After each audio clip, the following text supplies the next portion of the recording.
ناظرین، کیا آپ جانتے ہیں کہ اونٹنی کے دودھ کا دہی کیوں نہیں جمتا؟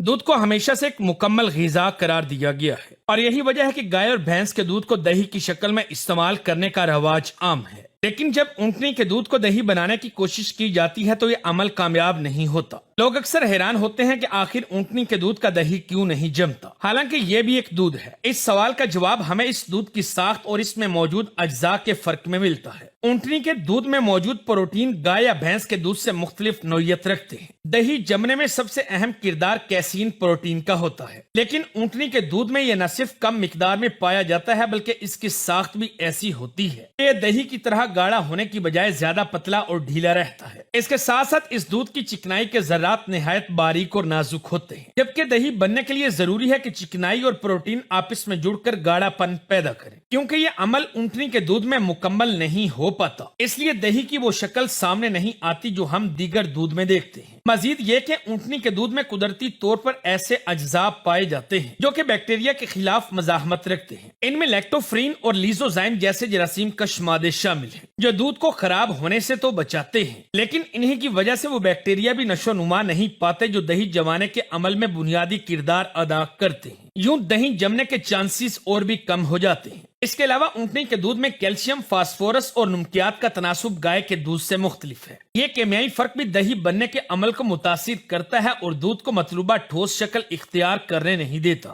ان تمام تر عوامل کی بنا پر اونٹنی کے دودھ کا دہی عام طور پر نہیں جم پاتا۔ اگرچہ سائنسی تحقیق کے ذریعے خصوصی بیکٹیریا کلچر اور انزائمز استعمال کر کے اس کو دہی میں تبدیل کرنے کی کوشش کی گئی ہے، لیکن اس طرح سے حاصل ہونے والا دہی نہ تو گاڑھا ہوتا ہے اور نہ ہی ذائقے میں عام دہی سے مشابہت رکھتا ہے۔ یہی وجہ ہے کہ اونٹنی کے دودھ کو دہی بنانے کی بجائے زیادہ تر بطور دوا، توانائی بخش مشروب اور غذائیت سے بھرپور غذا کے طور پر استعمال کیا جاتا ہے۔ یوں یہ حقیقت واضح ہو جاتی ہے کہ اونٹنی کا دودھ اپنی ساخت اور خصوصیات کے اعتبار سے دیگر دودھوں سے بالکل مختلف ہے۔ دہی جمنے میں اس کی ناکامی کوئی کمی نہیں بلکہ اس کی ایک انوکھی خوبی ہے جو اسے دوسروں سے منفرد بناتی ہے۔ اس دودھ کو دہی میں ڈالنے کی کوشش کرنا شاید اس کی اصل افادیت کو کم کرتا ہے، کیونکہ قدرت نے اس کو جس مقصد کے لیے بنایا وہ زیادہ قیمتی اور منفرد